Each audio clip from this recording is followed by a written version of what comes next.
Captain I Singh ji, और इसके अलावा कांग्रेस की तरफ से गोपाल तिवारी, कांग्रेस के प्रवक्ता हमारे साथ जुड़ रहे हैं। वरिष्ठ पत्रकार और राजनीतिक विश्लेषक अनिल गर्ग जी हमारे साथ इस चर्चा में हैं। साथ ही रॉबिन शर्मा भी राजनीतिक विश्लेषक हमारे साथ इस चर्चा में जुड़ेंगे। बहुत बहुत स्वागत है आप सभी लोगों का। लेकिन सबसे पहले गोपाल तिवारी, आप ही से हम इस चर्चा की शुरुआत करना चाहते हैं। कांग्रेस की बात हो रही है, गुलाम नबी आज़ाद ने एक झटका दिया है कांग्रेस को। इस दौर में झटके कांग्रेस खाती रही है।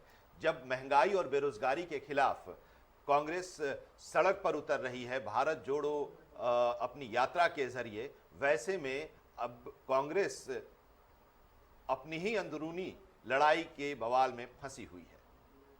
देखिए, सबसे पहले तो आनंद जी, ये जो सवाल है कि कांग्रेस के अंदर अंदरूनी लड़ाई चल रही है, ये सवाल ही गलत है मैं कहता हूँ। और गुलाम नबी आज़ाद का जाना ये कोई नई बात नहीं है, और ना ही कांग्रेस के लिए बहुत आश्चर्यजनक है। ये बहुत पहले से तय था, आज नहीं तो कल, कल नहीं तो परसों उन्हें जाना ही जाना था। अब मैं अगर बात करूं, तमाम तरीके की चर्चाएं हुई, तमाम तरीके के सवाल खड़े किए गए, लेकिन मैं अपनी व्यक्तिगत राय अगर आपको दूं तो मैं ये कहूंगा कि गुलाम नबी आज़ाद की बुद्धिमत्ता पर हमें कोई शक नहीं है, कोई संदेह नहीं है। लेकिन जिस तरीके से वो गए और जाते जाते अपने अंदर की जो फ्रस्ट्रेशन चिट्ठी के माध्यम से उन्होंने तमाम चीजें जो गिनाई, वो कांग्रेस के ऊपर सवाल नहीं खड़े किए, उनकी 42 साल की जो निष्ठा थी उसके ऊपर ही सवाल खड़े कर दिए।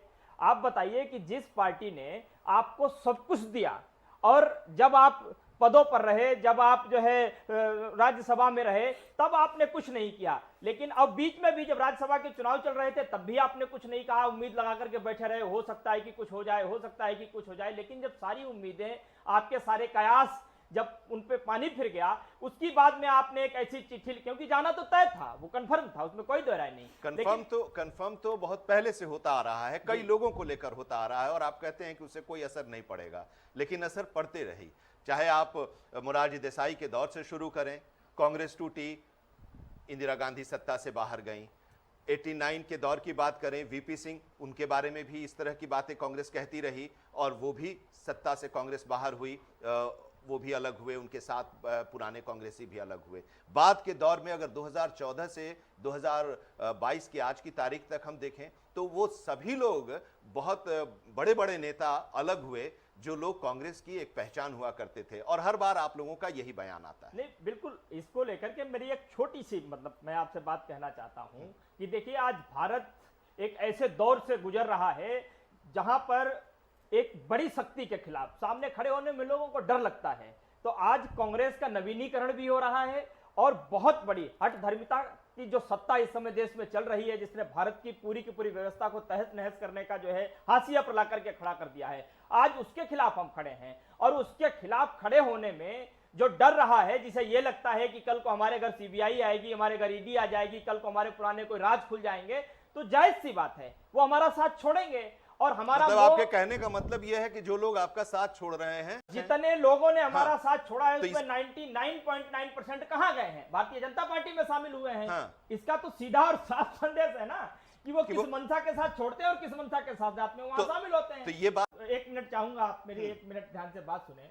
जब उदयपुर में चिंतन शिविर हुआ, यही गुलाम नबी आजाद वहां मौजूद थे।